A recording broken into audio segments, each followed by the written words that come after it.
is smoke radio for the masses. Headline edition, July 8, 1947. The Army Air Forces has announced that a flying disc has been found and is now in the possession of the Army. If the game is rigged, change the game. Game changer. I occasionally think how quickly our differences worldwide would vanish if we were facing an alien threat from outside this world. This is Fade to Black with your host, Jimmy Church, on the Game Changer Radio Network. Well, Fade to Black. How you doing? Yeah, today is Wednesday, February 21st, 2024. I am your host, Jimmy Church. How you doing? I am so excited about this show tonight. I've been waiting for this for a very long time. Mary A. Joyce is with us. And now, before I bring Mary in and introduce her, you've got to go and check out her website. And the links are below. They're over on social media, of course, and over on our website, skyshipsovercashiers.com. Whole lot of stuff there, and it's really great. So go and you're going to spend some time there. So after the show tonight, during the show, I do want you to go and check out her website. It is excellent. So tonight, Mary A. Joyce is finally with us. Now, before we get started, a couple of notes. I want to say this. Dune Part 2. Yeah, man. Dune Part 2 hits theaters on March 1st. Very excited. Early IMAX screenings this Sunday. And it was initially set, and I was pretty excited about that, for like October of last year. It was delayed because, they're calling it, production issues. Really loved, I love everything Dune. All the books, Children of Dune, the first version, David Lynch. I still think that's an excellent movie. And panned at the time. But history now is the judge on that one. Dune, David Lynch is an amazing film. But when Dune came out, the new version, a couple of, has it been 4 years, 3 years? 3 years ago, I was so impressed with the movie. They are saying the early reviews on Dune 2, I'm hearing things like greatest movie ever made. Wow. Well, I'm pretty excited. And I don't go to the theaters. Anymore. I have a theater in my home. So I'm going to have to wait. I could probably go down to a swap meet in downtown LA, and pick up a bootleg copy of it next week. But shot in an IMAX theater. But I'm going to have to wait, or I might have to just take my slappy butt to the movie theater and watch this on the big screen. I'm very excited about that. So with that, I just wanted to share the news. Dune 2 is back. I just cannot wait. Tonight, Mary A. Joyce is with us. Her new book is Spy in the Sky, and I've got here. Oh no, I'll fix this later. Spy in the Sky. We've got some images, and we'll go through that too as well. But it provides evidence, satellite photo evidence of secrets the government doesn't want the public to know. We'll be talking about all of that.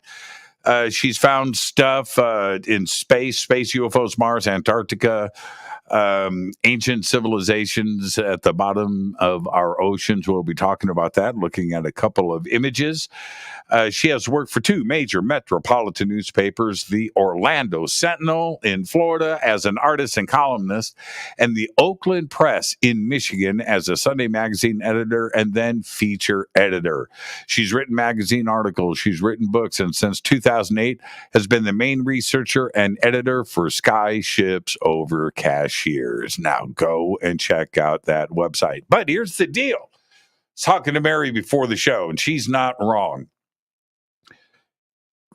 Bigfoot, UFOs, ghosts, haunted places.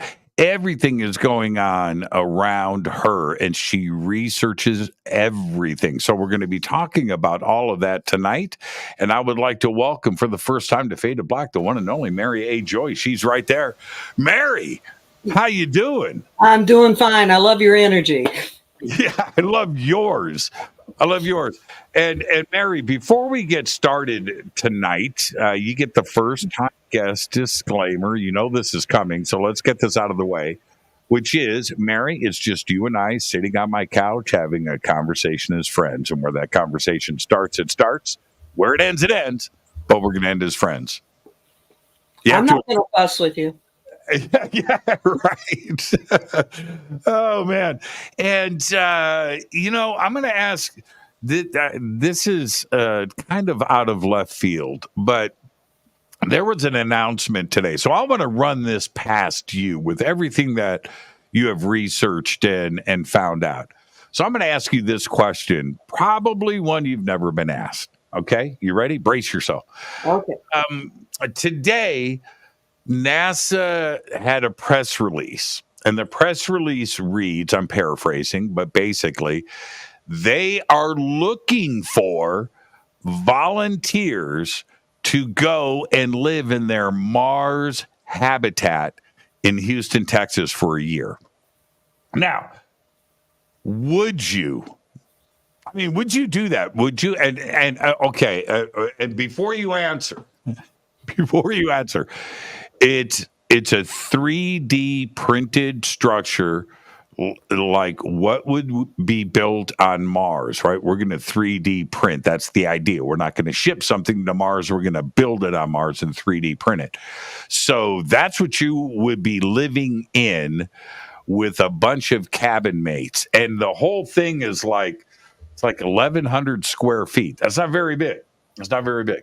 Would you do that? Would you sign up? Absolutely not. I wouldn't want to be confined that much. That's a long time to be in close quarters. Yeah, it is, isn't it? I'm too restless, and I like to get out and do other things. And no, I wouldn't sign up for that one. Yeah, that's a bit much. That's a big ask, and there's always adventurers. Somebody's got to be first, right? Right. Somebody's got to be first on the ship to sail over the edge of the ocean, right? Somebody's got to be first. Somebody's got to go find this. Somebody's got to climb that. Somebody has to break the sound barrier first, right? There's all of these things, and it takes a certain person to do that. Absolutely. I don't think I could do that. Somebody posted a picture today. I saw this on the web, and I was almost grabbed it and said, no, this is a definite no. Absolutely no, never no. And it was a picture of a mountain climber, a woman, on the edge of this, on the side of this cliff, way up high, with her cot, her thing, and it's nailed to, and she's laying there with her, sleeping bag, and she's got like an iPad on the side of this cliff. High. I was like, I would never, right? It's just like, I think we think alike. I wouldn't do that either. I sound like a big chicken with these subjects you're coming up with, but I can be brave in other ways. I have done some crazy stuff, right? I have. I've done stupid things and gotten hurt, but no. Now, would you Well, let me tell you one thing I would do, which might be kind of interesting. When I lived in Detroit, I got involved in some of the mob stories. And we went down to interview a man who had been beat up to the point where his feet were facing the opposite direction. That's how badly he had been beaten up. And he was with his parents living above a liquor store. So you'd go up the stairs on the side, and the entrance to their apartment was in the back. So two of us went there, and we were going to do an interview for the newspaper. And the parents came to the door. They were okay. And then this guy came out from the back with a gun and aimed it right at us. And he thought we were bad guys. Don't ask me why. But I had a badge from having worked in the courts for a year. And I said, hold on just a second. And I very slowly got this badge out of my purse and showed it to him. When he realized I wasn't one of the, quote, bad guys, he put his gun away. So I've had some exciting things of that nature. Having a gun pointed at you isn't too great. So you're saying you would join the mob, is what you're saying.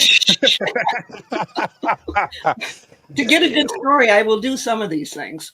Yeah, right. Would you take a one-way trip to Mars? No. Yeah, that's a tough one too. I would. It would be something I would think about, but knowing that, right, everything that you know and love.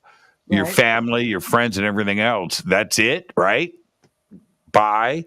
But there's always got to be, and when you think about all those great explorers, like Magellan, and or heading out and not knowing if you're ever coming back. That's harsh. That's harsh. But man, I would think about it. Okay, one last would you question. I love this one. One last one. UFO lands in North Carolina, right? They know you're taking pictures, so they want to come and say hello. And then they go, you know what, Mary? You want to come check out our place? Do you go? That is where I would depend totally on my gut feeling, because I'm one of those people that believes that there's both good and bad flying around our planet. And I've had one hover over me. And I wasn't afraid of that one. But I can imagine that some of them, I would get a real awful gut feeling and probably not do that. I'd have to feel real good about it. And if they're good guys, you will feel good about it. I'm convinced of that. You know what my deal breaker is? I have no idea. Food. I would go if it would be a depressing thing if you go and then you find out you're going to eat like green muck this is what we eat every day. What? Right? So food would be my deal breaker. I hadn't thought about that one. I kind of figured they'd take me for a quick ride and bring me back. So go figure. Right. Well, if they pulled that off and food was out of the mix, sign me up. I'd go. I'd go. What started you? I followed you for a while, and I always have wondered. So, and now I have the opportunity to ask, what got you down this road? I mean, because your career's set, right? You don't need to mess it up. What happened? I have a huge curiosity. Now, I won't do all those things you asked me about, but I love to find out about things. And what got me started on, well, each one has a different story, but what got me started on UFOs was I lived on Cocoa Beach between Mission Control or the Patrick Air Force Base. And I saw the launches. I saw UFOs. I talked to people who worked with NASA, including one of the astronauts. And that really got me started in a big way. Okay. So you're seeing launches. Were you seeing UFOs during the launch? On occasions. You really? would. Yeah. Really? The one thing nice about Florida is that it's flat. So you have a really good view of the sky. Now, here where I am now, you have to be in the right position to see anything because I'm like between maybe three mountain ridges, and I'm like this. So the chances of me seeing something straight up are much less than what I would see in Florida, though there's lots of sightings here. Now, what did you see during a launch? And then we'll back up and talk about your other research. But you've got my attention here. I've only seen one launch. I was invited out to Vandenberg last summer, maybe a year, 2 years ago, and I got to see a SpaceX launch. And right there, right on the base, it was pretty incredible. Didn't see any UFOs. But what did you see, and was it because of the launch? Okay, I was driving north on Highway 1 in Cocoa Beach. At that time, I was working at Brevard Community College. It now has another name, but anyhow, that's what it was called at the time. And the launch was going on for, was it the one that blew up? And I'm driving along like this, and I'm seeing the launch while I'm driving, and all of a sudden, it did something I know it wasn't supposed to do. So I pulled over, and I watched that thing as it exploded. I saw it from start to finish. That gets about as dramatic as you can get. And so you think that you saw a craft in proximity? Not in that episode, no. I just saw that. Oh, you saw the Challenger explosion. Right. And to me, that has stuck in my memory the most vividly. Oh, sure. Absolutely.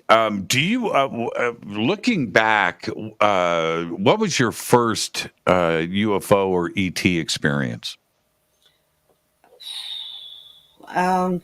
The first ones are just like in the sky like this, which are not a big deal. I kind of get bored with them now. One of the more dramatic ones was I was traveling at night, going back to my place on the beach. I'd been over on the West Coast, and we'd had a long day. So we stopped at a place outside of Disney where the Hard Rock Cafe was being built at that time. And we were just sitting on a bench after midnight, just kind of unwinding and relaxing. And this crazy guard came by, and he kind of looked at us kind of weird. And there was a big construction fence that was keeping you out of where the Hard Rock was being built. And he went and unlocked it. And then he kind of went by and looked at us, acted weird. And so my curiosity goes, oh, this is strange. And so I opened the gate and went in. And there at that point was one of those small scout type UFOs hovering over the site that eventually became the Hard Rock Cafe. And so that's about, that was pretty darn close. Now, wait a minute. So it sounds like. I think somebody was zapping him, because that was normal behavior. I think it was to get him to open it up. Right. That's my conclusion. Yeah. When you look back at that, he unlocked the gate for you. Yeah. And he didn't know me, so he was zapped. All right. And one of my stories that I very, very, very seldom tell, and I don't even know if I've told it on any show. Again, sitting on the bench, all of a sudden there was this, it was about the size of a bank check, but it was like yellow, green, glowing light. It hit me in the head. I felt it. If my eyes had blinked, I wouldn't have seen it, but it hit me like this, and then I could feel it in the back of my head. And so that had to have been connected with the ship also. And of course, that's made me brilliant ever since. Now, oh man, what? I'm laughing with you, not at you, by the way. That's amazing. Now, when you have this first experience, I can only speak for how I was affected, the first couple of times, where it's just like, whoo, because it's a life change. It's a paradigm shift. It is. What was going through your mind? Were you one day pragmatic and just seeing life one way, and the next day things changed? Perhaps, yeah, sure. It changes it. It absolutely changes it. Not in a way where you go out and go, oh, wow, I saw a UFO. I didn't go loopy. But the part of me that used to be an editor still exists in this brain, and I have to get by that on anything that I do. I've told this story a few times, so I'm going to run this by you because of your journalistic background. So I'm in school for broadcast and journalism, okay? And one night we had I don't want to say who it was because, but Gotcha. somebody from CNN is teaching for like 3 weeks, this one segment. And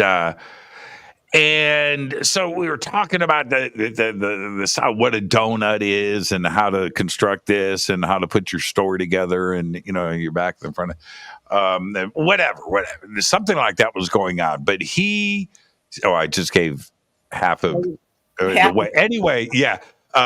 He said, well, you go to your news director. You're going to get an assignment, and whatever that is, you're going to go out. And I said, what if it was the other way? What if you had a story? Well, if it's a good story, of course, I'm going to take it to my, news director and see what they have to say about it. I said, what about UFOs? And I swear you can hear a pin drop in the room, in the classroom. And he looks at me and goes, what? And I said, UFO. No, I wouldn't do that. I said, yeah. Why? I said, you've got video, you've got this, you got witnesses, you've got photographs, you've got that, and you've got this breaking huge story. He goes, UFOs in journalism are the kiss of death. Those are career killers. Never take UFOs to your news director. Now, by me sharing that with you, was that the atmosphere for you in the newsroom and your coworkers? No, it wasn't. In fact, many of the stories that I did that would be kind of offbeat were found by the reporters. And if they sounded good, I just let them loose on it. The first time I ever went to a psychic was because one of our reporters interviewed this woman, and I'm editing the story. I'm going, she looks like she might even be legit. And I thought, if you're so open-minded, Mary, you're going to check her out for yourself. I was very fortunate. She really was quite good. And she told me a lot of things that she shouldn't have been able to tell me. And I hadn't really given that kind of thing much serious thought until that happened. And it was because of a reporter. Why do you think it seems that we have gone through a bit of a phase here where the 40s, 50s, 60s, 70s, 80s, 90s, every decade had a different version of how UFOs and flying saucers, whatever, were presented as news. And now, and certainly in the last 5, 6, 7 years, it's now a trending thing where it is completely okay to not only cover it, but cover it with a serious face and not playing the X-Files music. Why do you think it's okay now? Did the man somewhere flip a switch? I think that there are more and more UFOs around the planet now. I think things are going to happen that are not going to be deniable.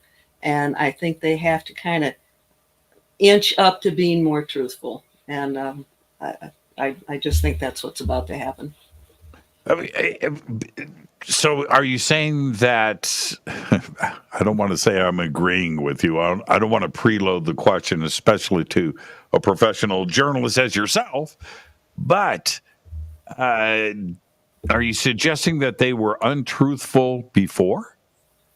They were just hiding everything before. Yeah, they really, really were. And they always gave the excuse that people weren't ready for it. I debate that in my own mind because I've seen so much stupidity in the last few years. I'm going, well, maybe humankind isn't really prepared for this because we're acting pretty ignorant in so many different ways. So there's truth to that, but I also think it's a bogus excuse. Do you think it is completely? It's that way now. We're starting to grow up and mature a little bit as a planet. It's happening faster, but there's another component to this, though. The news cycle is measured in seconds now. And you remember when you and I were kids, right? It was a 24-hour news cycle. You know, that was what everybody talked about. Today, you've got a very narrow window to get your action. And either the story takes off or it doesn't, right? Or right? if it takes off, they repeat it and repeat it and repeat it. And you go, my God, can't you find something else to talk about? Right. So with all of this UFO talk, and it certainly did when it took off in a big way back in 2017 for sure. But if the big one happens, whatever it may be in the disclosure world, will it be enough to keep people's attention, or do we move on to the next breaking story about Kanye West? You know what I mean, or the Kardashians? I mean, if I hear one more Taylor Swift story, they've done that to death. Yeah, they have absolutely done it to death. Certainly, it's helped her. It's helped the Chiefs. Got a lot more young women watching the Chiefs play football than they've ever had, I'm sure. Yeah, no doubt about it. No doubt about it. It's gotten silly. It's got out of control. But so if the big one happens, whatever it may be, and I'm cavalier about this, probably a bit too much because it's a very serious subject. But the way that I look at it, Mary, is if a sky ship, right, lands on the 405 freeway or the one freeway in Cocoa Beach during rush hour and lands, okay, it may be live on the news for a minute, but 10 minutes later, you could have people honking their horns saying, get that thing off the road. I got to get home. Right? If it's just one that lands, yeah, it probably would disappear pretty quickly. Or if it just lands and then takes off. And people, when they see it on TV, are still going to be suspicious. They're going to think it's, not real. And now we have AI. So now we really have to wonder if what we see is real. That is a concern, isn't it? Absolutely. I mean, it used to be, I would trust my eyes, right? I would trust my eyes. I would be able to look at something and go, okay, all right. If it's on a screen, you can't do that anymore. You can't. And that's the next phase, I think, of evolution. And what I mean by that is we're not going to care, right? If it's fake or not. Right? We're just not going to care. It won't be enough. It won't be enough. If it's real, it won't be enough. Don't know what to say. Yeah. I can't think of a bigger story right now that if it really did break, I just can't imagine something over the horizon that's going to be a whole lot bigger. The announcement that came out was last month. And it was I don't know what the union is called. It's a professional group of astronomers, astrophysicists, astronomers. And they've got a name, whatever, the Worldwide Astronomers Association. And I'm paraphrasing. But the president, the director of said group, did this press release. And Mary, it sounds like I'm making this up. But he said, we have to get a set of protocols together so that when astronomers who are looking deeper and deeper into the universe see intelligent life and the emotional distress that they're going to go through, we have to have a system in place for them to deal with it. Wow. That they are going to be so traumatized. I thought, man, this is a public discourse. This is public this is conversation that a group like this is asking for. Yeah, it seems Yeah. It seems like we're at that point, aren't we? That seems real cowardly to me, that they would even be that concerned about it. Why? It's like they haven't even thought about it if they're proposing that. Or they have thought about it, and that's even scarier. For them. Yes. Yeah. And it makes if that's where we are, then I flip it over. I go, okay, so then what is it that they have seen? Why the concern? Right. And why make this public? So that's the other part, because it I seems agree like with you. I can see that from both positions, really. Yeah. In the cafeteria, do you hear about Bob? He saw a flying saucer. Check him out. And Bob's over there. You know what I mean? That's probably where we are. And the other side of it is, which your new book is, what is it that is being monitored? What is being tracked? And we have the capabilities to look into deep space. We have the capabilities to look at Earth. We have the ability to track and look at things, look at what they're made of, and of course, capture images and data. And that isn't being shared with us, is it? I am just a peon in the world, and my computer is monitored. And when I post something on the website that the famous they don't want out there, it will vanish rather quickly or be muddled up so you can't see what I originally had. And thank God there is a print screen key on my keyboard. And if I didn't have that, I wouldn't be able to save the before and after shots. I'll give you one example. You know that I did a lot of research into Antarctica. And at one point, I found two good-sized entrances into Mars, the larger of the two, not Mars, Antarctica. The larger was 100 feet tall and about 300 feet wide. And I posted that. It may have been the next day. I went back to it, and it disappeared in steps. At first, it immediately looked like somebody took ink and poured it all over it. You couldn't see it at all. And then I backed up with Google, and so I could see both entrances at the same time.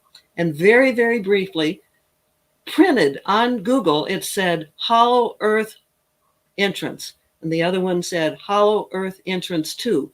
That was only up there for a short amount of time, and I happened to catch it. After that, several different steps happen, and now if you go to that area, it just looks like a field of ice and snow. And so that tells me that's an active entrance. Otherwise, they wouldn't be so hot to cover it up. Right.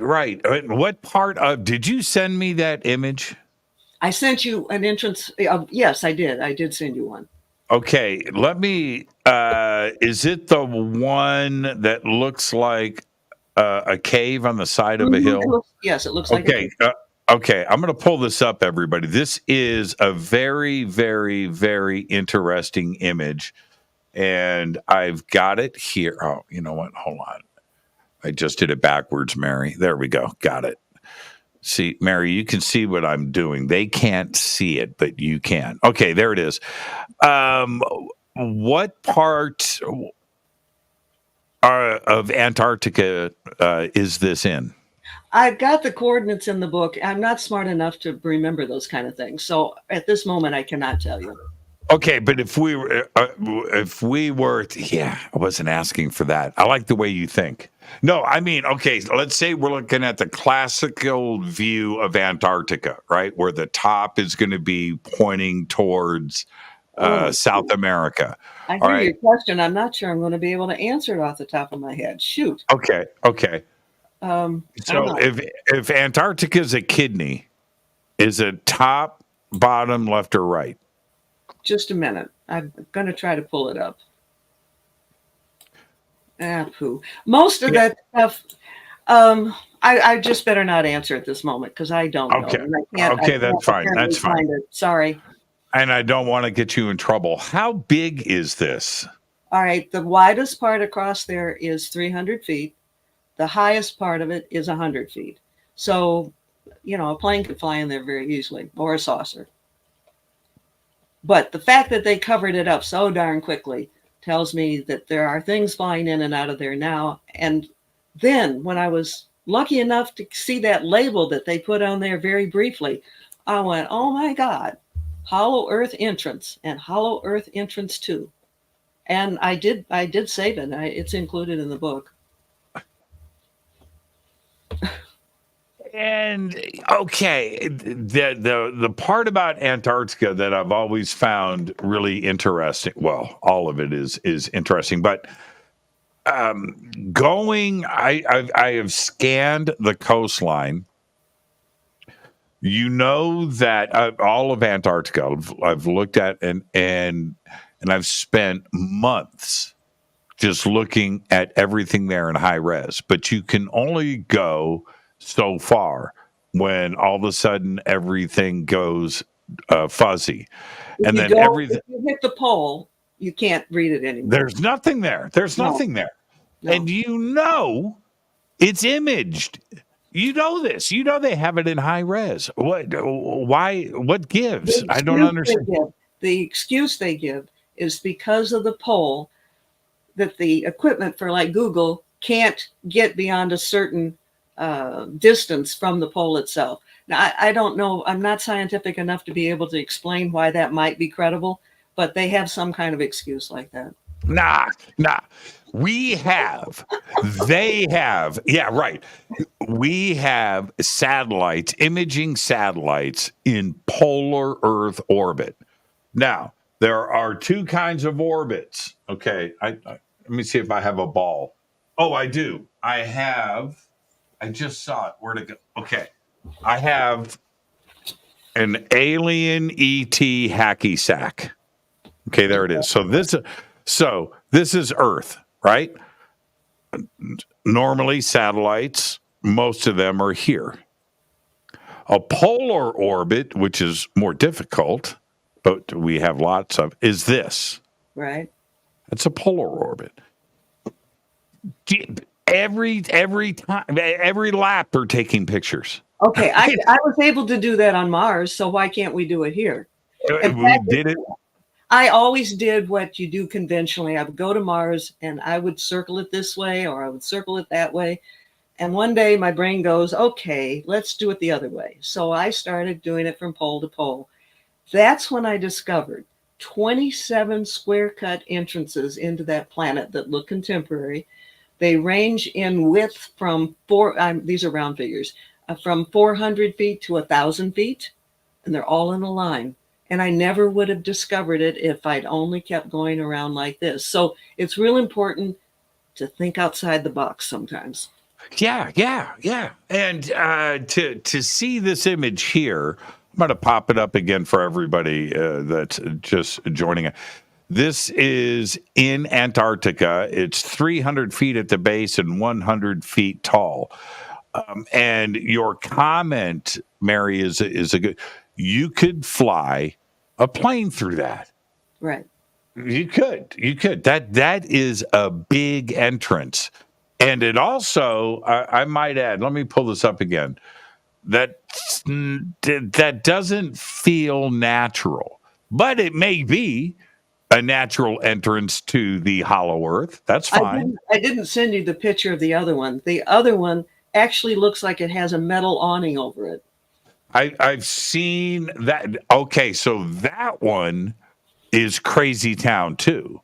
Right. That almost looks like a hatch. Mm-hmm. But I don't know how else to describe. It's very spherical like this, and it looks metallic. And it's over the top of this one entrance. I'm sorry I didn't tell you. Yeah, I've seen that. And when I first saw that, and I found that by accident, and I remember going back to it and looking at the snow, and it's in the middle of nowhere, by the way. But going back and looking at it, it's huge. And that looks, I almost said man-made. That's not natural. That is a manufactured door or a hatch or awning. Yeah, that definitely looks like it's created by intelligence, not Mother Earth. And why, when it comes to Antarctica, and we've got some of the, I'm just going to go with folklore and mythology, right?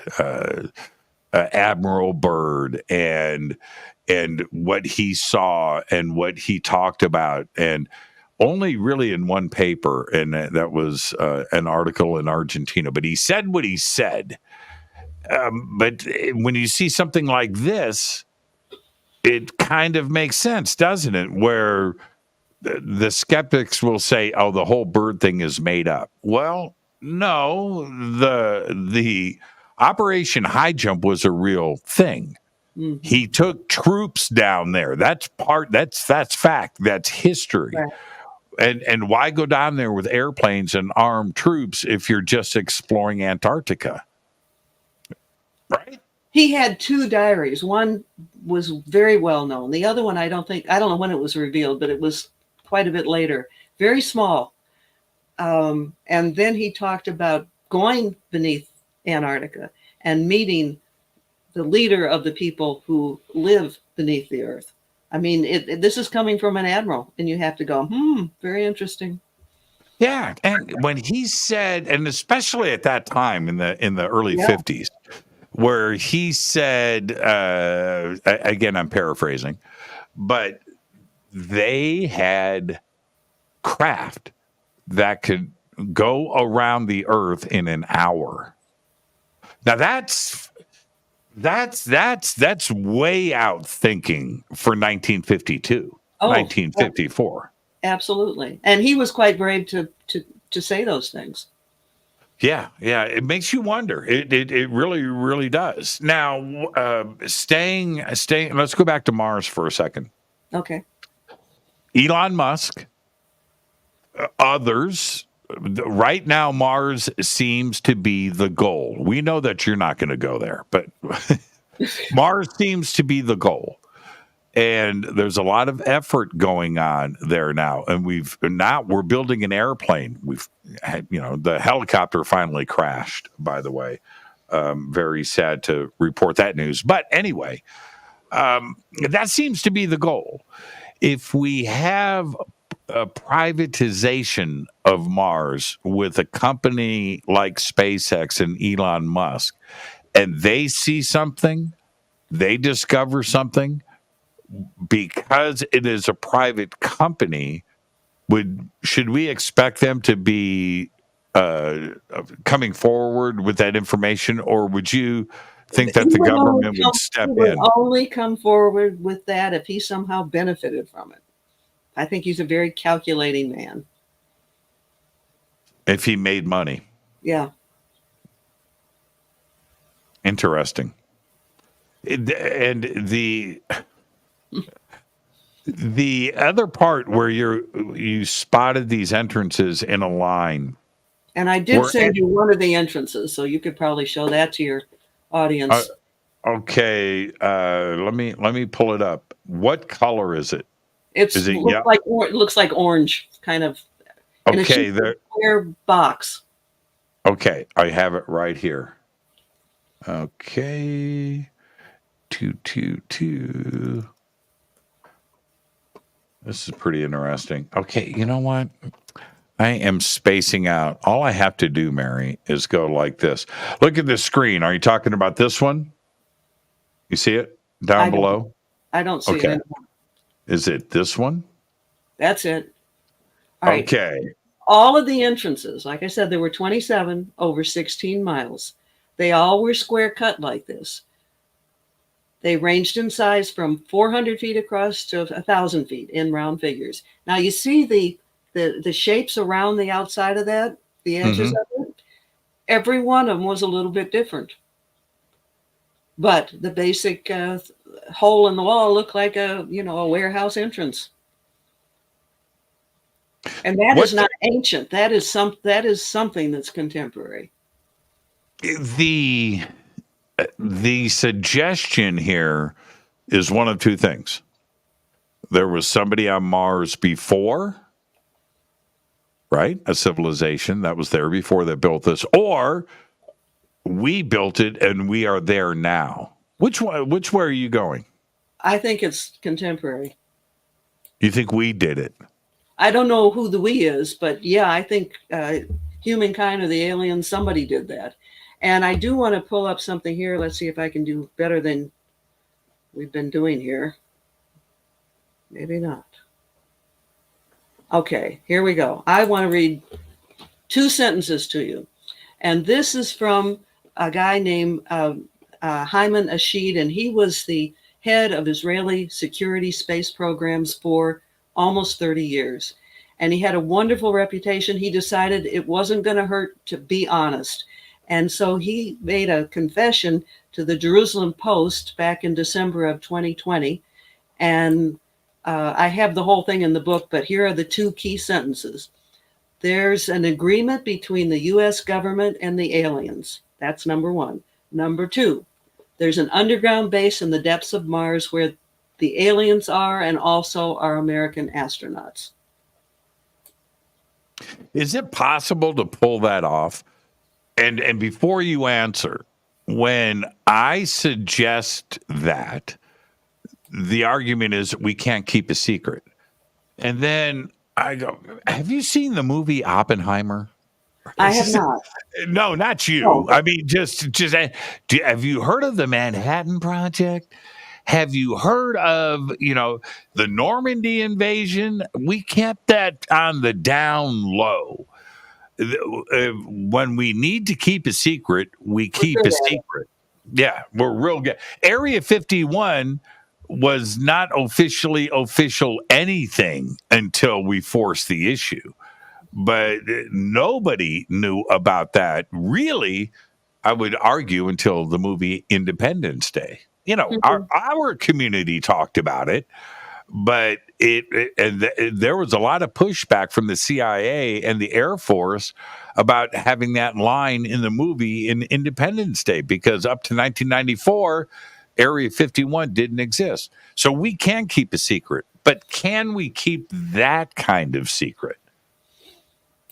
From most people, because most people are watching Taylor Swift and the football games. So the bulk of humanity can be kept in the dark. Now, I don't know about Apollo. I don't. I love the argument. I love the debate. You can put me on either side of the debate stage and I'll debate it because I understand both sides of it. I really do. But how could we keep that a secret is always the argument that is thrown back. There were too many people involved in the program. But we had the same thing going on many times in the United States where there were hundreds of thousands of people involved in something, and nobody knew what the right hand and the left hand were thinking and saying.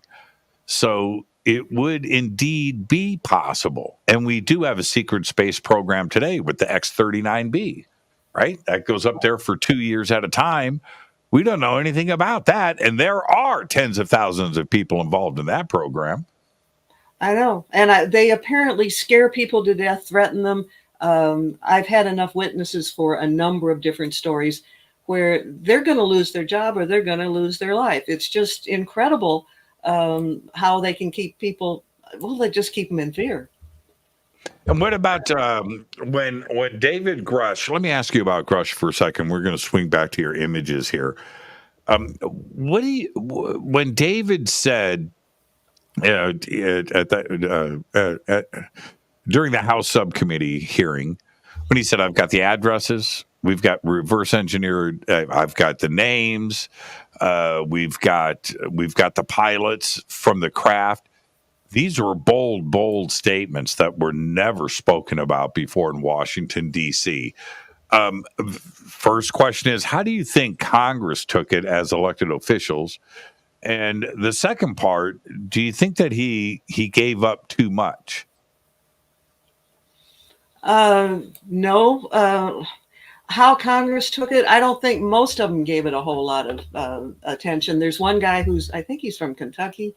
I'm sorry, I don't know all their names. Tennessee. Or something like that. Yeah, Tim Burchett. Yeah, that's it. And he's come out and he's been trying very hard, from what I can see, to get this information out to the public. So, yes, it has affected some of them, but I don't think most of them are focused on things like that. And the second part of the question is, do you think he gave up too much? If say where I live, Mary, Lockheed Skunk Works is a mile and a half from my house. No joke. It's just right here. See it from my backyard. And you had said earlier, right? You're surrounded by 3 mountains. You have to look straight up. I'm kind of the same, but I just have to look that way. I got whatever I need. But did David give up too much? Because if Lockheed is reverse engineering craft and they have something in the hangar down the road, well, it's probably been moved now, right? If Tim Burchett comes knocking on the hangar door, you don't want to have a craft there. And that's why I think that maybe David probably said too much in public, because if anybody's got anything, they're going to start playing a shell game with it. Oh, I see. So that they would take greater efforts to cover it up is where you're going with this, right? That might be true, that he has exposed it, so they have to move it around again. You might. Yeah. And do you think that and I know that you thought about this a lot, do you think that part of the reason for the pushback on disclosure, because we're right there, and I'm talking about from the government side, that there is a legal issue that is binding to this, that now they may be responsible for certain things and they can't admit it? I don't know about the legality of it. They may simply be embarrassed to have to admit they've been hiding so much for so long. Just, they don't want to admit that. Well, I want to bring up this image here. Now, as I bring this image up, I'm going to say this first. When I first broke the story, you sent me the image of the Malibu underwater base. When I broke that story back are you the one that broke the story? I did. Yeah. That's good for you. That's not the point. The point is, okay, I did that in 2013, and I didn't know. I was pretty innocent. I didn't know that thing was going to do what it did. Right? It started me on this. Yeah, I started exploring the whole western coast of our continent. Well, okay, so that took me to this image. So now, over the next year, I'm looking up and down the coastline of every part, inch by inch by inch of the entire planet. And I found this. And you sent this image to me. Most people don't know what we're looking at. Now, everybody, and you can see it. You can go to Google Earth. There's the coordinates, but it's easy. It's the Gulf of California, and it's just north of Cabo, in between that peninsula and the mainland of Mexico. And there it is. Now, I remember when I first saw it, I want your input on this, but I went, well, that's an airport. That's an airstrip. That's a very large spaceport. What do you think it is? I think it is I think it's a landing strip. In the book, I have this photo, and I also have a photo of a contemporary airport, so you can see the similarity in the structure. And the biggest difference between our modern airport runways and what you're seeing here is the size. And the longest, at the time that I did the book, the longest airport, I think, was just over 3 miles in length. This sucker is 89 miles long. That is roughly the distance between San Francisco and Sacramento. I want everybody to look at my mouse. I'm pulling my mouse over. What you can clearly see here is obviously there's a runway here, there's a runway here, but there are access roads that you have here and here. Very strange And this one intersecting, Mary's right. This is 90 miles from edge to edge and another 45 miles going this way. And when you look at all of the other sonar treatment and mapping of the area, this has not changed over the years. It's been remapped, and it's still there and updated. It is so crisp and so clear. Where it says Gulf of California, you can't see it. Right here, it says this is a perfect arch. This is a turnaround. You have to go and see it for yourself. This is not imaginary. It is huge. It's ginormous. Mm-hmm. Yeah, I mean, just imagine. I mean, you're out there on the West Coast, going from San Francisco to Sacramento on a landing strip. That's incredible. Yeah, it's huge. Now, it's everything huge. that I found from Alaska down to Baja indicates that whatever ancient civilization got submerged, they must have been a very large species, because everything is humongous. And you better than I would be able to give your audience statistics on that Malibu structure. Can you remember the size? I do. I can tell you everything about the Malibu underwater base. The Malibu underwater base, the front entrance between the pillars, and I can pull it up really quick. There's a picture there that I sent you. Yeah, I've got it right here.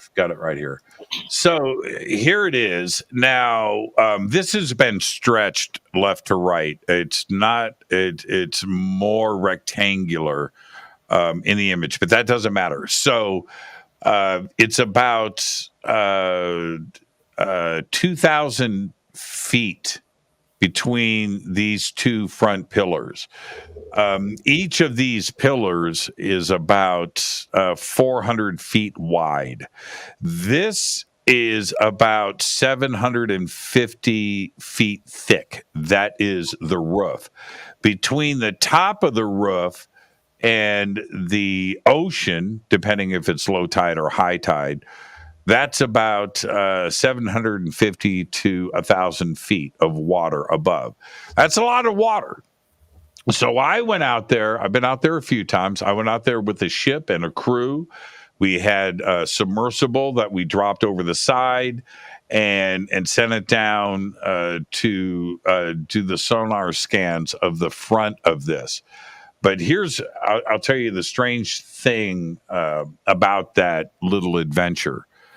So we have this amazing technology. We've got a giant research ship. I've got a crew of there was probably 40 of us, television crew, the crew that handled the submersible, plus the ship's crew.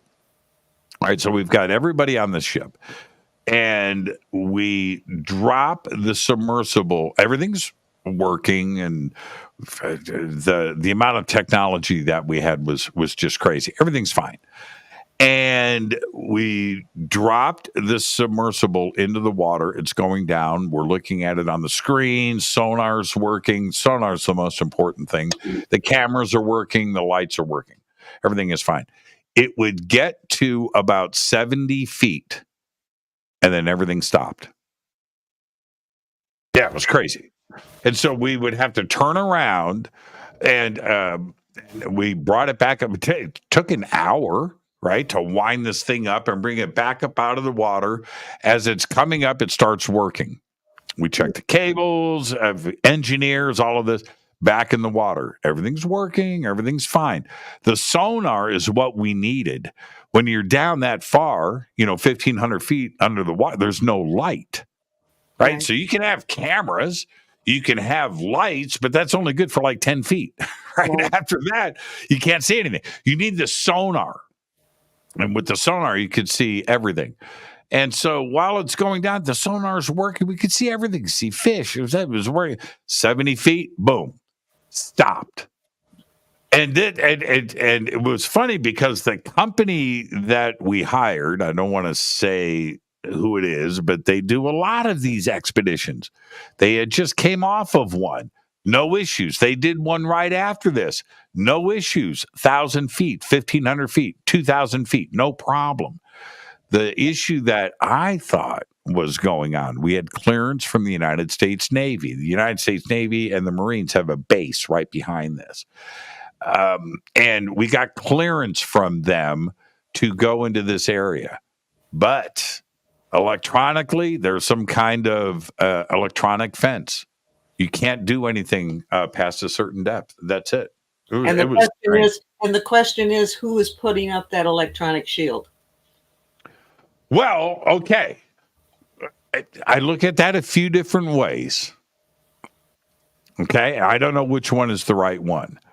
Yes, it's a Marine base. It's Point Magoo. Everybody knows Wainame and the United States Navy base, and the airspace above it, as well as the ocean and the water below. I get that, but this is big enough to drive a frigging submarine through, right? This is ginormous. But if you look and you just draw a line, take a ruler and draw a line. It goes through Magoo, but it also goes through China Lake, the biggest Navy base in the world, which is in the desert right out here. And if you keep going, goes through, and if you keep going, it goes straight to Area 51. So it makes you wonder if there is something out there. And you've heard the same rumors I've had, right? About the story of the Navy guys in Las Vegas that open a hatch in the middle of the desert, jump down in a submarine, and come out of Point Magoo, right? Did they pop out here? That's the question. So now, is it ancient? Is it something that was built thousands and thousands of years ago by E.T.? It certainly looks official. Looks like the entrance to something, doesn't it? Mm-hmm. Right? And so was it built when it was above ground? I think it was built when it was above ground. And I think that if our military is using it, they are using something that they've elaborated on something that already existed. The ability to have access to this is great with something like Area 51 and China Lake, and you can have an entrance that nobody else can see. But the bigger question is, who built it if it was already there? And what was seen under there when they went into it? Or is ET already there? Is this something that has been discussed over the years, right? Where and I think that the Navy knows. I think that the Air Force knows. They've seen the entrance and exit of craft at certain points in the ocean around the world, and they know what's going on. And I think that this is evidence of that right here. I really feel that. Well, like I said, the guy who was in charge of Israeli space security said the aliens and the American astronauts are working together. The aliens may be the ones that have created this, and we're in on it now. I don't think we created it in the beginning. Our guest tonight, Mary A. Joyce. Mary, you stay right there. We're going to take a quick break. This is Fade to Black. Stay with us.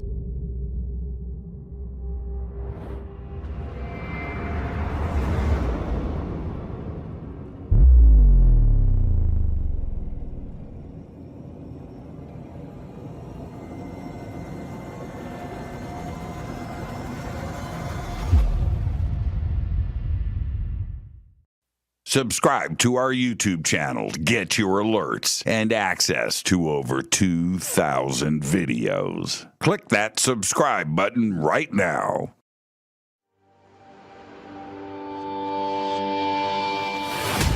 My job is not to preach. My job is to take you on this journey. In a state of passion, nothing negative can happen. That it's the moons of those planets that would have life. Sometimes I see, these energies also in your field. It is our passion and our pleasure. Go Go to jimmychurchradio.com and get the Fade to Black official podcast. 2,000 episodes, all of them commercial free for just $2 a month.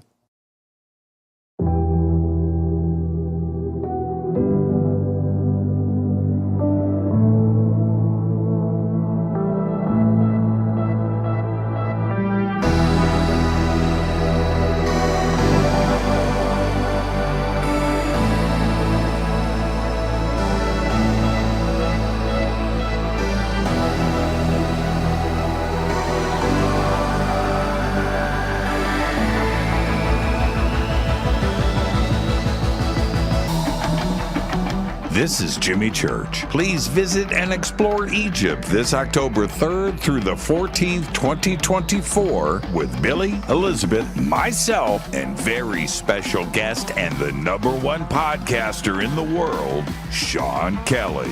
It's simple to do. Just go to forbiddenknowledge.com and click on upcoming tours, or click on the link below. We'll see you there. Watch Into the Vortex on Gaia TV. It's Fade to Black for the screen. Simple to do. Go to Gaia.com, search Jimmy Church, or click on the link below.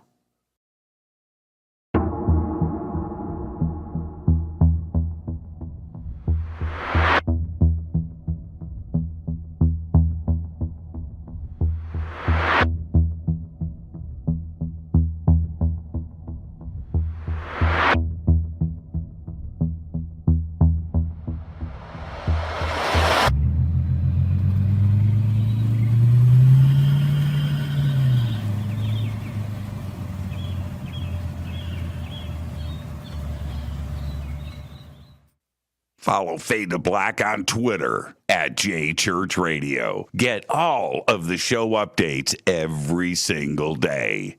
It's now called X, but who cares? How you doing? Jimmy Church here. Special announcement. Get your Fade to Black T-shirts. That's right. Help support the show. Help support everything that we do over here. We've got 2 T-shirts. We've got 2 ways to get them. And right now, if you get a Game Changer membership for a limited time, you will get Fade to Black Blend coffee with your Game Changer membership. That's right. We have 2 T-shirts. We have the original, the classic Fade to Black T-shirt. You know you want one. Post a picture. Send it to us. We'll put it in our Fade to Black gallery. And we've got the new official Fade to Black T-shirt drawn by Michael Oming. 2 T-shirts, 2 ways to get them. Get yours today. Everything is in stock. Everything gets autographed. Everything includes shipping. And you're going to get a tracking number. And with a Game Changer membership, you get an email to me. You get unlimited commercial-free downloads of the show. Those are uploaded every single night after the show to the website. So don't delay. Get your Fade to Black T-shirt today. Go Backley Tappy. Go to jimmychurchradio.com and become a Fadernaut. Get a membership. That's right. Everything is commercial free. You have access to downloads, and you get to call yourself a Fadernaut. River Moon Coffee, makers of the Fade to Black blend. Truly the best coffee on planet Earth. Just visit rivermoonwellness.com or their Amazon store. It's all simple to do. You can check out the Fade to Black blend, the Game Changer blend, or any of their Black Moon Wellness products. It's the only coffee I drink. It is the best, and it's Doc. Again, rivermoonwellness.com. All right. Oh.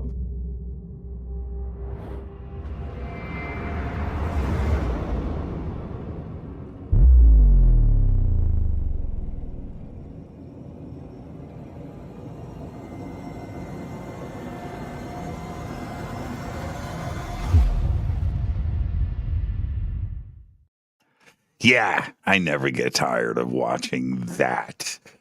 Fade to Black, our guest tonight, Mary A. Joyce, and we are talking about surveillance, photography, imaging, data collection with satellites by our government of strange things, anomalies, fast walkers, and what may be captured and what is being kept from us. And Can I ask you a question?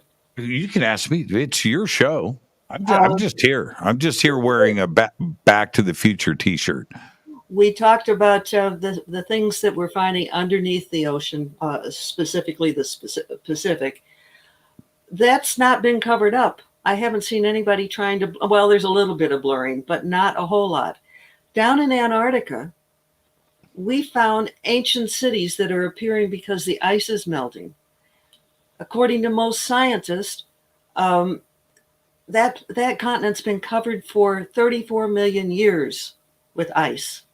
It's melting. So that means that these ancient cities, we found 5 of them, are at least that old. That's older than anything in the world. People think the Great Pyramid's old. It's not even 5,000 years old. That's like that's like nothing compared to 34 million years. Why are they hiding that? Every city we found, they blurred. But they're hiding what's underneath the ocean. Why? Okay, so what you're asking me why? I'll tell you right now. Finding out, telling us that ET is visiting this planet, we're ready for it. We've been thinking about it and discussing. You know what would freak everybody out? That there's a 30 million year old city under the ice in Antarctica. We would have a hard time dealing with that. I mean, because that is the dogma that we have been fed, right? That's it. And to tip us over, oh man, yeah. I think that would freak us out. And doesn't that suddenly the questions and the discussions about Atlantis or Mu or Lemuria, where that have been brushed off, right? That it's delusional and everything. These things now become front and center. Where how many civilizations, Mary? How many cultures? And we can talk about ancient Mesopotamia. We can talk about Egypt, the Mayan culture, or the Incas, where the information was taught to them from somebody that came from before, right? And is that the discussion that we will be forced into having? And I think that's a tough one to ask the world to accept. I think that would really freak people out. Well, like I said, they left that airport there, which is unbelievable. Why are they not covering that up? And then they cover up that. They're both ancient. They're both ancient. I agree.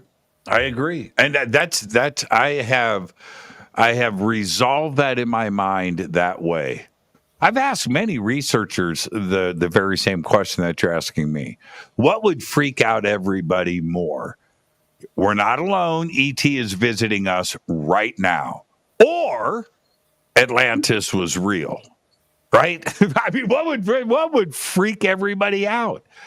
And I'm going on the Atlantis side. No kidding. Interesting. Well, they're definitely covering that up too. I found 2 pyramids off of New Providence Island in the Bahamas, and got photos of that. And not too long after I did that, it looked like they'd taken a photographic strip, like a Band-Aid, put it right over those. And I've got the before and after pictures on that too. And you go, all right, why are they hiding that? Same. Yeah. I think that the reason, and again, I don't have any proof of this, but I have a theory. The Malibu underwater base caught everybody by surprise. And when I did the original post about that on jimmychurchradio.com, that in like 24 hours was on every website, every news outlet on the planet. It was. It just took off. And I've got ABC News calling me and interviews and so that was out in the open. If they would have turned around and covered that up after I did what I did, then people would go, well, okay, Church was right. So they couldn't do it. But you know what I mean? And no, if they would have covered up, there was a couple of brief moments, and it was for very short periods of time, where I had people emailing me, dude, they covered up the base. And I would go and look, and sure enough, it was fuzzed out, and then it was back. Then it was fuzzed out, and then it was back, and it's been back ever since. But yeah, you're right about that. But they couldn't. No, I think it was too much. Everybody knew about it. Too fast, and they couldn't do anything. Right? It was on every website on planet Earth. I mean, it was crazy. I was monitoring that, and I was happy about that. Where I wasn't prepared for the aftermath. Yeah, it did. It took off, but it was a situation where the man couldn't do anything about it. It happened too quick. Too fast. Yeah, too fast. Well, the only way we can do this is surprise attack, huh? I know. Yes, absolutely. If you've got something you want to break, you just let me know. What is it, Mary, about cashiers? What? Where I live, stuff is to be expected. I live next to Northrop Grumman. I live next to Lockheed and NASA. It's right down the street. I've got Edwards Air Force Base 5 miles up the road. And so, what goes on here goes on here. It's to be expected. But cashiers, and this image, before I bring it up, because this is crazy town to me, this image. Let's. I don't want to announce it yet. But what is it about cashiers?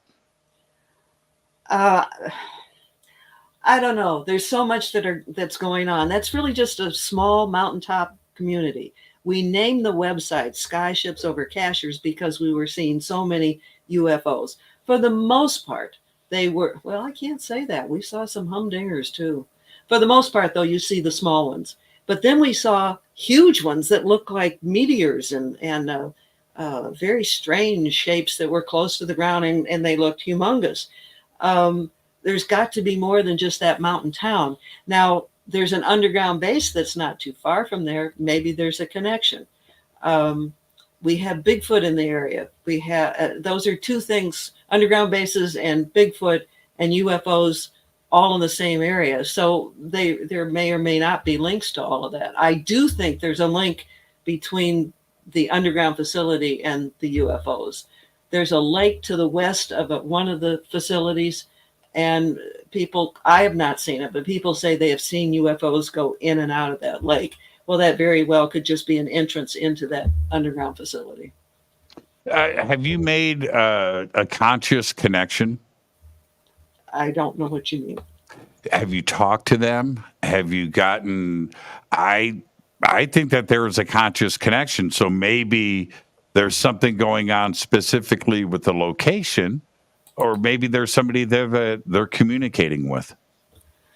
The closest facility is Perry, and everybody that have opened up with me, they've put their careers and oftentimes their lives in jeopardy by sharing with me what they have seen, what they know. And this is about a different facility, but I want to read you something. This is the witness that told me about the underground facility beneath Mount Mitchell. And Mount Mitchell is the tallest mountain east of the Mississippi. And I call him Hawk, and I'd have to meet in secret locations with him at a different place every time I met with him.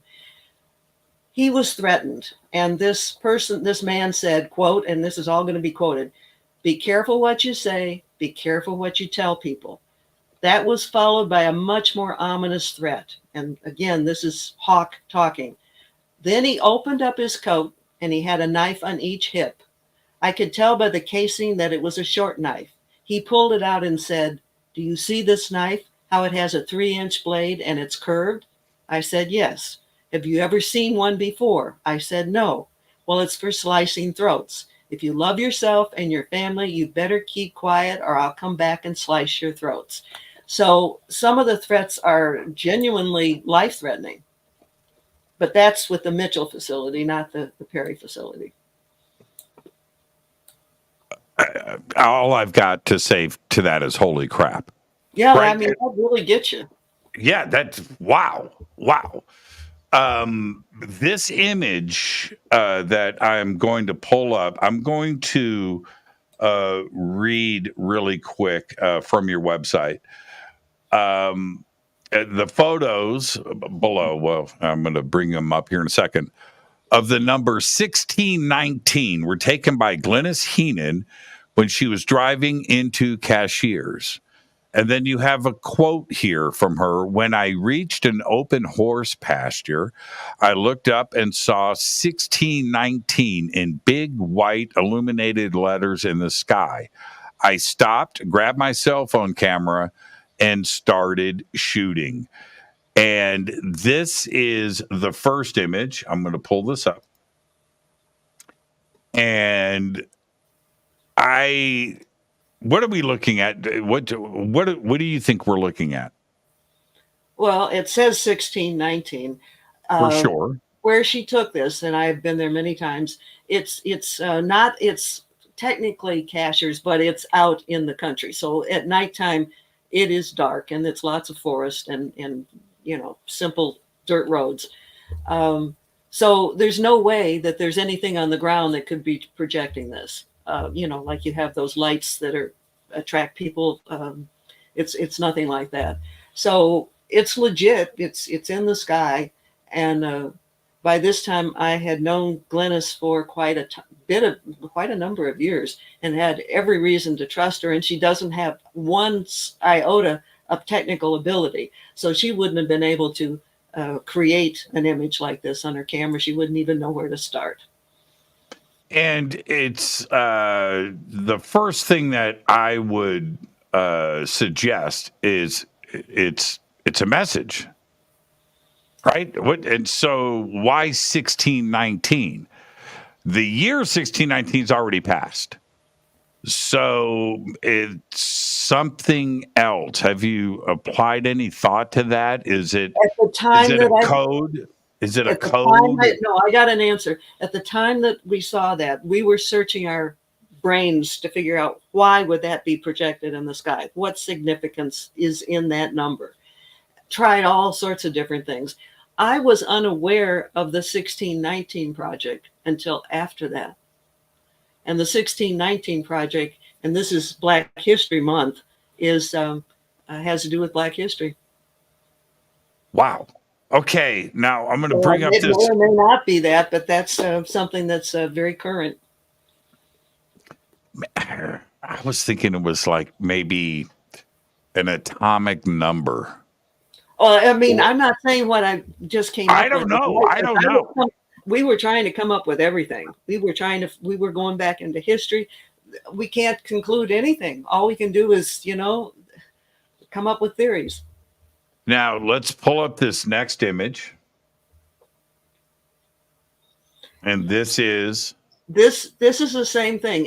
It started out kind of this way where it's blurry, and then the numbers formed, and then they unformed. And this is in the transition from one image to the other.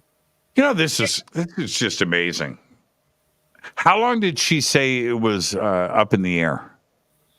If you've got the page there, I think she's got some times on it because we're pulling this up from several years ago. Yeah, let me pull this up, everybody. You just stay with me. On her trip back to town after midnight. Okay, so this was taken January 9th, 2015 at 9:25 p.m., 9:28 p.m., and 9:28 p.m. So there's three images, 1619, like we just looked at, and then the image that we just saw. As it's fading away. Right, as it's fading away. She said, on a trip back From town after midnight, Glynis once again saw 1619 in the clear night sky. It snapped a photo on the right at 1:34 a.m. That last image is the clearest. Not to say that the first 1619 we saw wasn't perfectly clear. It is. The one that she shot at 1:34 a.m., and you say it here, the time, this time the numbers were more sharply focused. At the time this number appeared, there had been many UFO sightings in the area. What else was seen? Like I said, there's been so many other things. I don't know if I can tell you what was going on before or after that. I really, really don't. Do you have an idea, Mary, any theories about these being physical, or is there something interdimensional and something more energy based? Probably both. I mean, it's amazing what they can do. I mean, just in a snap, they're gone. But we've had a lot of different weird things happen up there. We had a hologram that formed in Glynis's yard, and she knew how tall her house was. So the trees across from it was where this image of Jesus showed up, and it was a hologram. And what was interesting is she was outside it, and she saw a UFO in the sky. Then she saw a light down on her driveway, or where she parked the car. And then the hologram showed up in the trees. And she said it looked real. That the hair moved in the breeze, so to speak. One of the things that kind of stood out to me was it was Jesus, and he was wearing like a necklace with a pouch on it. And I'm going, they didn't really seem to have pockets, and maybe you would carry coins or something like that around your neck, but I'd never seen him portrayed that way. And because we know it was a hologram, because she went to another window to look out and she couldn't see it. She had to be in a certain position to see it. And that's the way holograms work. If you go through Disney's haunted house, you see those ghosts only when you're in a certain position. So was the image projected from the craft down? That's what we assume, because you see the craft, then she saw like straight down and saw a light on the ground, and then she saw the hologram in the trees. So our assumption is it was a hologram. So let's by a UFO. So they can do incredible things. They're way beyond what we can do. Well, let's unpack this a little bit.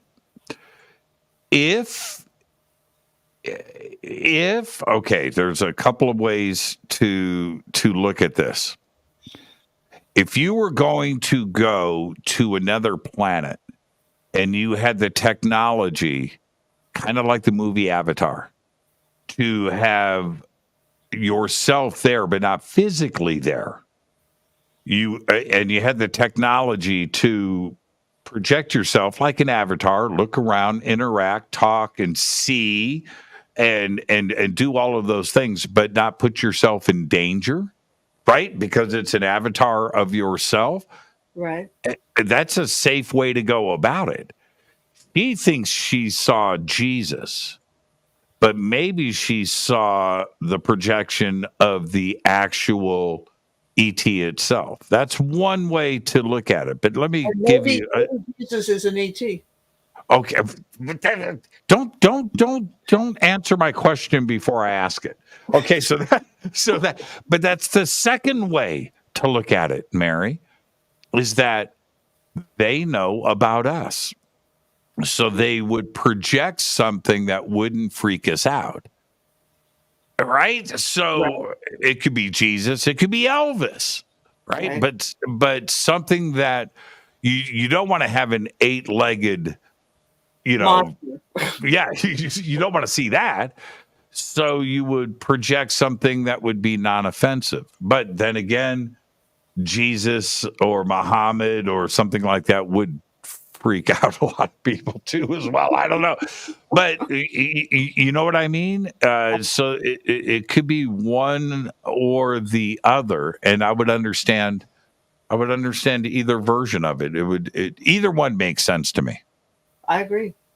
I can make logic out of both of those. Was she freaked out? I mean, you She see felt Jesus. Well, first of all, she's Jewish, so she's not going to just hatch a Jesus image off of the top of her head. So that's number one. But she said she felt a tremendous sense of peace. So she wasn't in any way freaked out. I like the Jewish spin on that too, as well.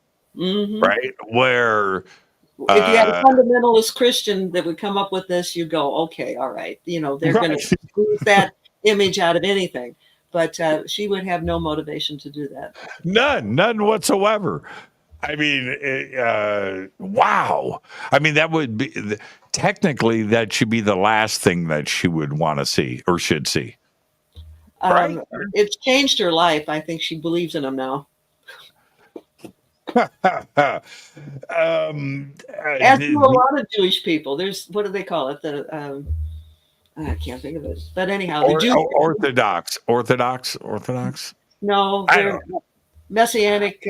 Oh, yeah. See, I'm not a religious scholar, but Hasidic. No. Hasidic. No? Okay. Let's get off of this real quick before we both stumble and fall. But then there's the Bigfoot sightings. And I've wondered about this. It seems that it's not every time, but there's a Bigfoot sighting and a UFO sighting on the same night. And do you go, okay, well, it's just coincidence, or is there a connection? In the beginning, all we were seeing was a very physical creature in the Cashers area. And I'll give you one example because this is my firsthand experience. One of the mountain men took me back. We were up at the top of a dirt road, up at the top of a ridge, and then he had a machete so that he could cut a path. And we went about a half mile into the woods at the top of this ridge. And when we first started heading toward where this cave was that he said that Bigfoot lived in, we heard this sound that was between a sound of a bird and a whistle. And then in the direction we were headed, there was like an answer that was the same kind of sound. And then it got real quiet. We also saw the Bigfoot footprints there on the edge where we first heard the sounds.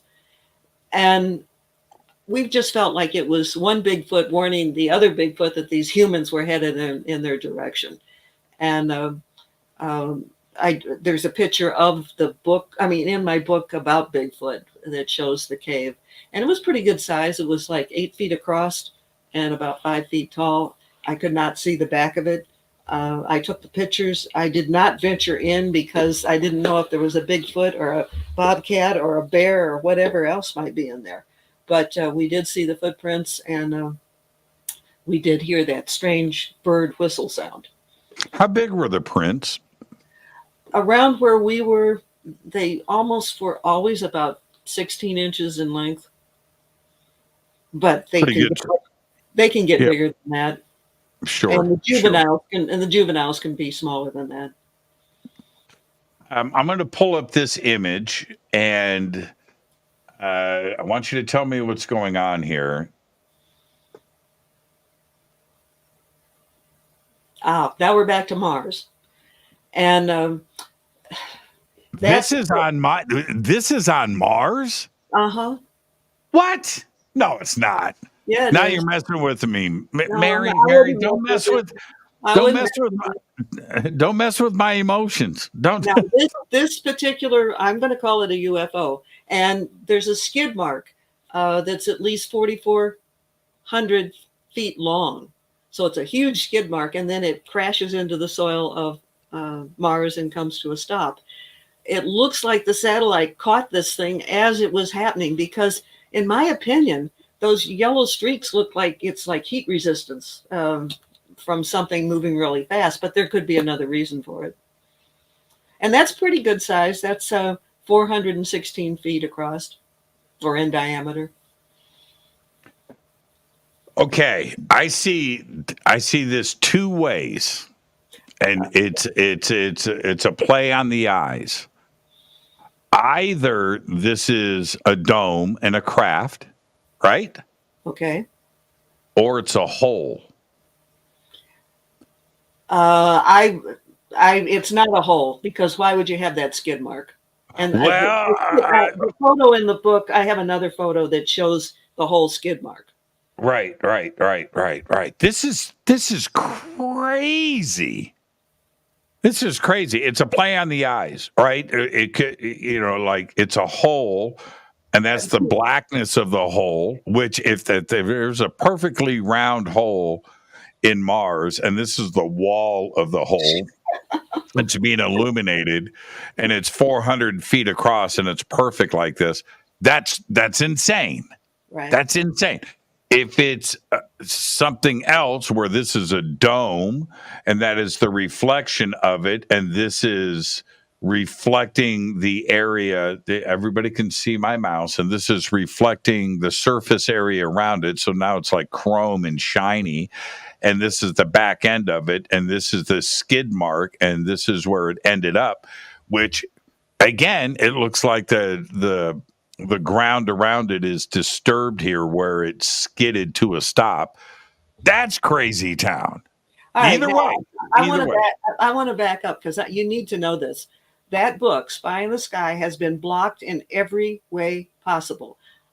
I now only can make it available if people contact me. And if you go to skyshipsovercashiers.com, and cashiers, by the way, is spelled just like a cashier at the grocery store, and open up Editor's Corner, it'll tell you how to get the book, because I won't go into it all, but I have been blocked. They don't want this book out there.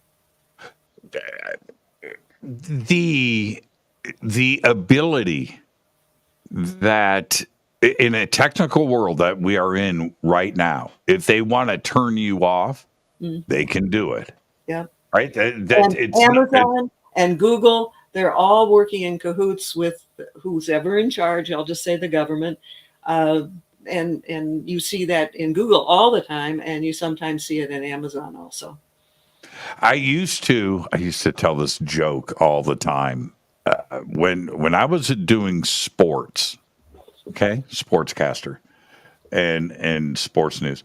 When I did that, Mary, no technical issues, none.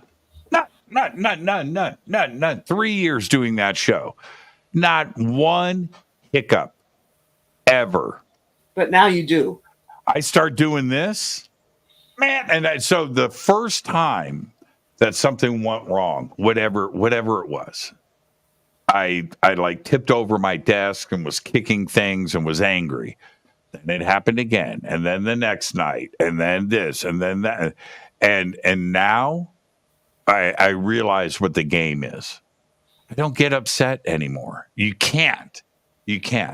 They're going to run if they want to run interference, they can do it. I one night, this caused quite a problem at the time. I'm hosting Coast to Coast, and during the show with my guest, I hear, my engineer hears. I don't know if my guest heard it. I would have to go back and look at the emails and stuff that was sent. Anyway, over the headphones, I hear, "Get him off the air." Right? And wow. And I look at my engineer who's sitting at the board. He's looking at me. It comes in the headphones. And I say, "Did that go out on the air?" And I think my guest said something. And anyway, the point is, everybody at iHeartRadio heard me say this live on the air. Wow. So we go through And I asked the audience, did you guys hear that? I didn't want to say what it was because I wanted somebody to say yes, and maybe Right. a tweet or whatever, email. Nobody heard it. So the next day, so my engineers got to write up a report. FCC's involved, this and that. There's a technical thing. There's a bleed that's coming in. Somebody broke into the system somehow. And so the next day, get an email from somebody at the station. What happened? I said, well, and blah, blah, blah. And okay, they brought in engineers. They went through the whole studio. They're checking this. Found no issues. Now, I'll say this. It's impossible to have happened what happened. It's impossible. Not to have anybody else hear it and just me and my engineer. I'll never forget it. No, I would too. Yeah, get him off the air now. What? I'm live. I'm live on the air. It was nuts. So I don't know. I'm just used to it now. And with what you do, you have to expect it. Does it shock you when it happens now? For some reason, this is coming to mind. When I was doing some of the Antarctica research, I found something new that I did not take a screenshot of it, but it was early morning. I hadn't had my shower yet. And I talked to somebody who you would know. I'm not going to drop names, but it was somebody you've seen on Ancient Aliens and all of that. And I went to take a shower and I said I would send the image as soon as I got cleaned up. So I came back. And here it was basically the white ice of Antarctica. And what I had found, it was a slightly different color, but this was perfect oval white spots that covered that whole thing up in the time it took me to take a shower. Just like that. Just like that. Do you... I'm going to ask you a question. I keep seeing your picture freeze. You'll be talking just fine, but you'll freeze. It's been going on for a while. I'm on the screen at the same time. It doesn't happen on my side. It's only happening on yours, just in case you might like to know that. No, you and I are both smooth over here. See, but that's back to my point, though. Are you surprised by that? I'm surprised that it's happening to your image and not mine. It's what they do. It's too easy these days. I don't do politics on this show. I do the conspiracy of politics, certainly, but I don't do politics on the show. I don't get involved in it, and I don't like to divide my audience and people that can have their opinions and things. But when the Patriot Act was passed and the ability to surveil anybody at any time in the United States without a warrant, when that was now legal, it kind of scared me. And you just don't Edward Snowden and all of that, which came out later, right? But the knowledge that was given to the public that every text that you send is saved on a server farm in Utah or whatever. Every conversation is recorded and it's saved for the security of the United States, right? Mm-hmm. And so we accepted that. Now, when Snowden came out, when we were like, okay, well, yeah, I get it. We've got to, and it's like we tapped out. We gave in too easily. Nobody was outraged about it. Snowden comes out and everything. But how do you undo that? You know what I mean? Once you give that freedom to the NSA or the NRO, you probably can't get it back. No, can't get it back. That's it. So when you and I are talking about this kind of thing, we just accept it now. We just accept it. Yeah. Yep. Let me tell you another thing that happened overnight. This is going back a long time. I have numerous files about UFOs and many articles within each file. And I was working on a story one night. I went to bed. I got up in the morning to finish it, and it was gone. Every darn UFO file I had was gone. Everything else in the computer was still there. I thought that was really odd. And the guy who was responsible for the university computers, who knew how to fix everything, I knew him, and he came over to my house, and he searched. He said, "I've never seen anything like it." He said, "I can't find any trace of it in the bowels of your computer anywhere, and yet everything else is intact." And he had never seen anything like that. But all those files disappeared overnight. Only those. Yeah, and he brings up a really good point. Nothing is ever erased, right? That's it. There's always a mirror image of it. It's there, and if you have the technical ability to go and retrieve a file that you've deleted, you can get to it, right? This is not a secret. Right. But to go and erase the mirror, now, and he's right. He's never seen anything like it.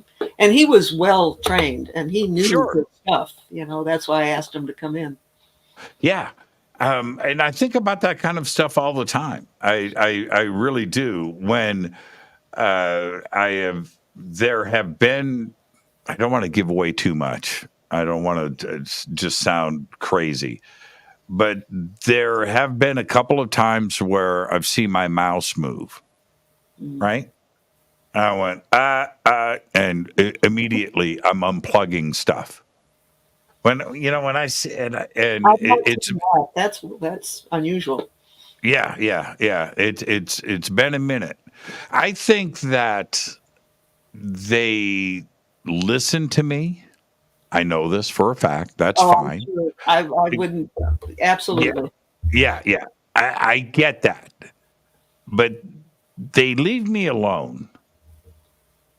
I'm too public. I'm too visible, right? So therefore, they just kind of, I'm just too visible. And I am left alone. There have been moments where that wasn't the case. But, there you go. The other day, speaking of surveillance, everybody knows about this now. I posted it on Facebook. Over the weekend, this just happened. And looking back, this just happened. Anyway, I'm out doing stuff I shouldn't have been doing next to Edwards Air Force Base. I was taking pictures. And I was on my Harley. And taking selfies of stuff. I was being stupid. And anyway, and I thought, and I had looked around, Mary, you're going to love this. I looked around and I was alone. I'm in the desert. I'm in the middle of the Muroc Dry Lake Bed. It's not called the Rogers Dry Lake Bed, where Chuck Yeager broke the sound barrier and all this. It's, it's a secret facility. But anyway, I'm alone. And then I turn around.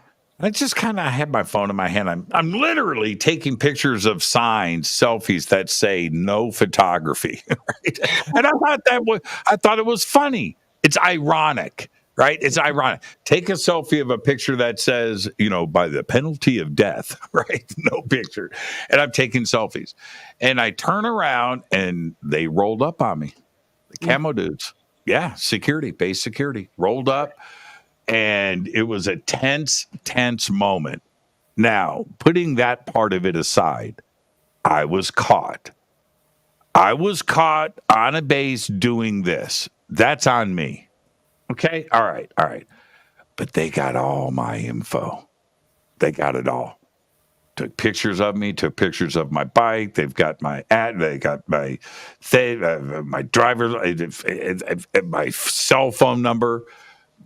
I'm in the system now, as if I wasn't already, right?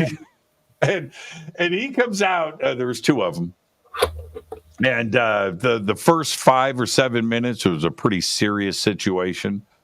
I talked my way down off the ledge, and they let me go. But he gets out of the SUV, and he comes up, and he's got this big metal thing that they write, whatever.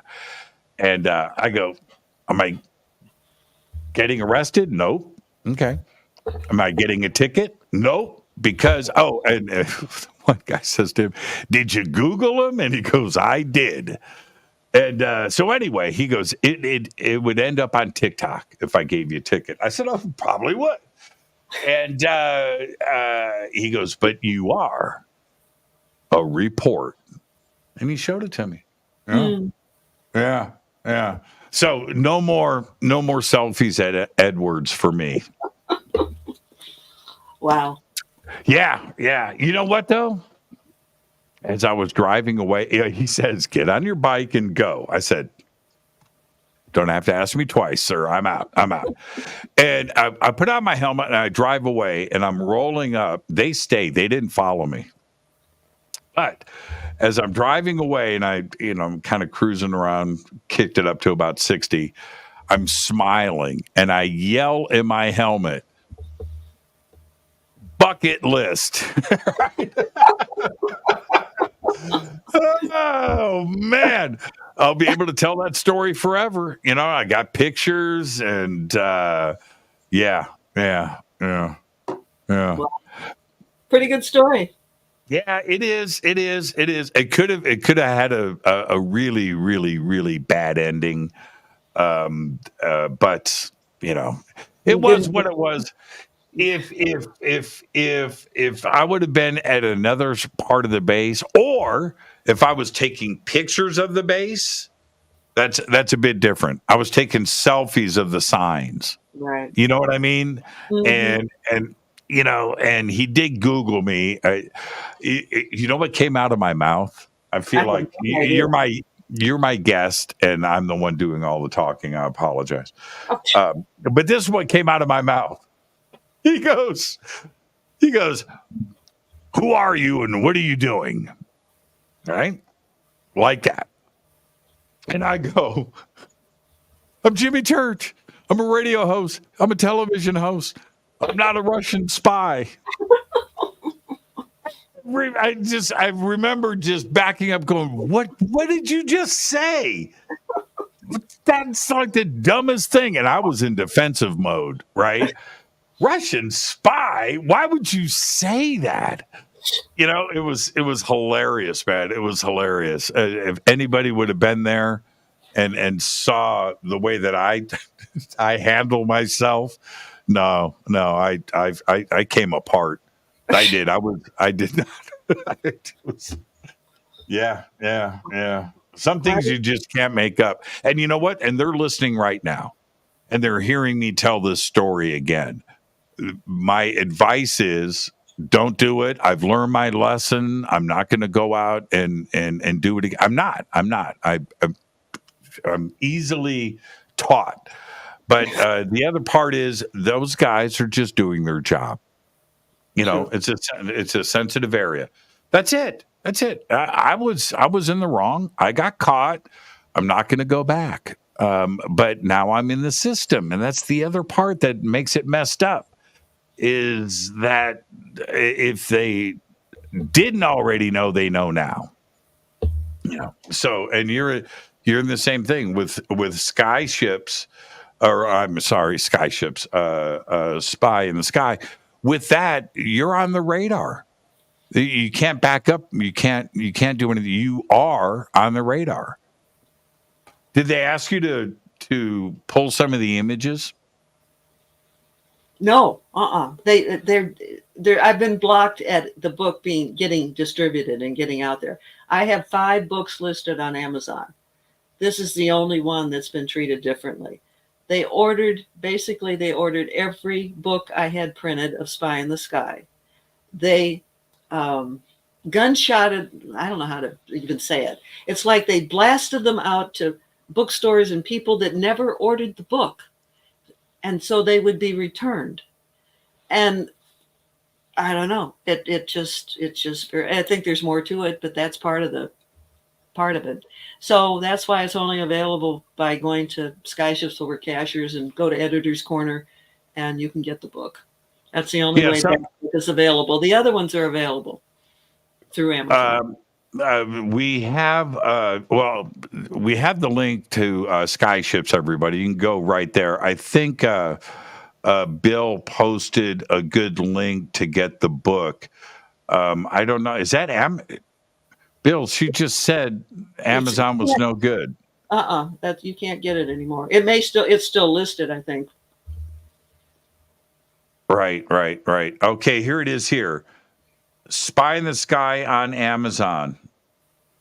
Secrets and Cover-Ups Beyond. He just reposted it. Let me see. Does it say it's still available?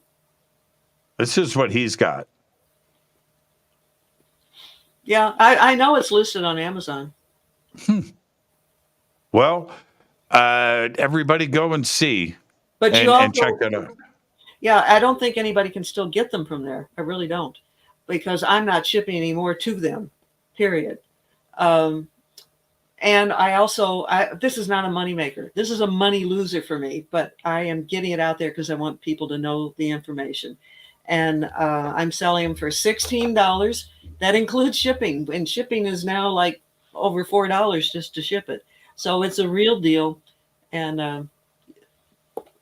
I don't know. And skyshipovercashiers.com. The links for that are below. And the website itself, I've spent so much time over there. The collections of photos year by year, everything is there.